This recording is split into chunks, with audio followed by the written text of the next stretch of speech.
This is a game between the world champion Magnus Carlsen and Jose Carlos, played on June 7th, 2025. What starts as a quirky pawn push quickly turns into a full-blown masterpiece of control, calculation, and domination.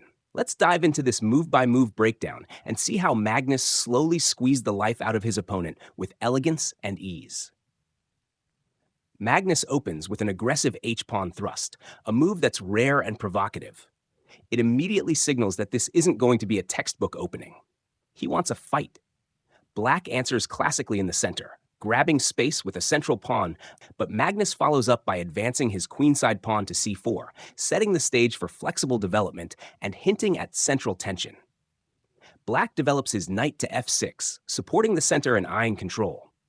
Magnus, in contrast, quietly plays e3, reinforcing the center and preparing his light-squared bishop for action. Now with c6, Black builds a sturdy pawn structure, but Magnus turns up the heat by launching his g-pawn forward. He's pushing on the king side with intent. Black replies with g6, likely preparing to fianchetto the bishop and reinforce the light squares, while Magnus strikes in the center with d4, a timely challenge. Black answers with d6, locking in his central triangle. But then the real fireworks begin. Magnus lunges forward with g5, kicking the knight. The response? A retreat to the rim with nh5. And now the knight's out of play.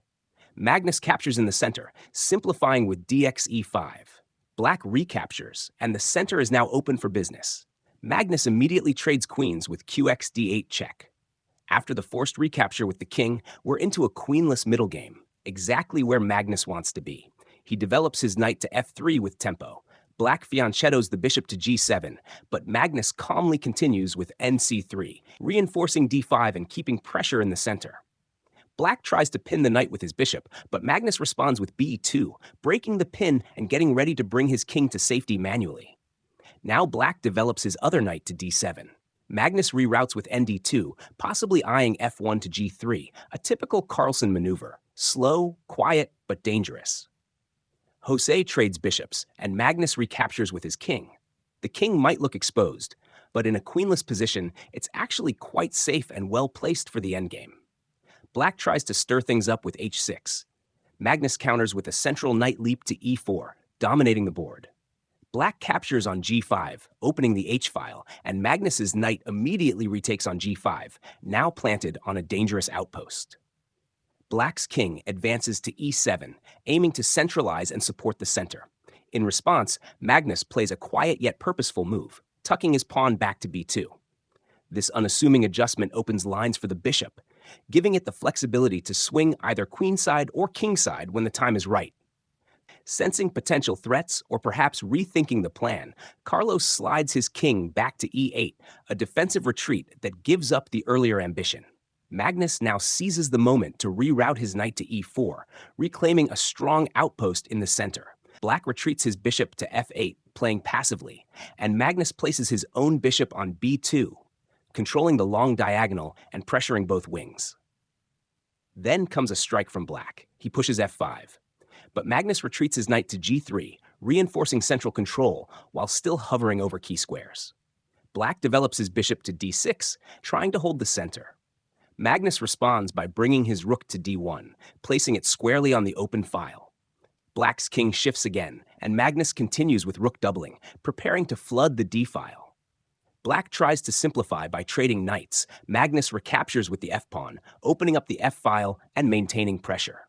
Black tries to get active, placing his bishop on b4. Magnus calmly defends with a rook lift to d3. Then Jose tries to free his center with e4. Magnus, unshaken, positions his rook on d4, locking down central control. Black swings a rook to h5, maybe looking for defense or counterplay, but it's too slow. Magnus brings his other rook to d1, doubling up and intensifying the squeeze. Jose plays his knight back to f6 in a last-ditch effort to regroup. Magnus plays a quiet a3, kicking the bishop. The bishop retreats to c5, and Magnus repositions again, bringing his rook to d2, now ready to pounce. Black tries defending with re8, but Magnus pushes b4, again targeting the bishop and gaining more queenside space. The bishop backs off to b6, and that's when Magnus finally strikes, with rd6, the rook crashing into enemy lines. Black puts his rook on f8 to defend, but it's all over. With a swift, clinical rook lift to e6, Magnus delivers checkmate. This game is a perfect showcase of Magnus Carlsen's brilliance. From an offbeat opening to total domination, he never lets go of the initiative. The pawn storms, the knight hops, the perfect rook coordination, every piece moved with purpose. A true endgame masterpiece, built from move one.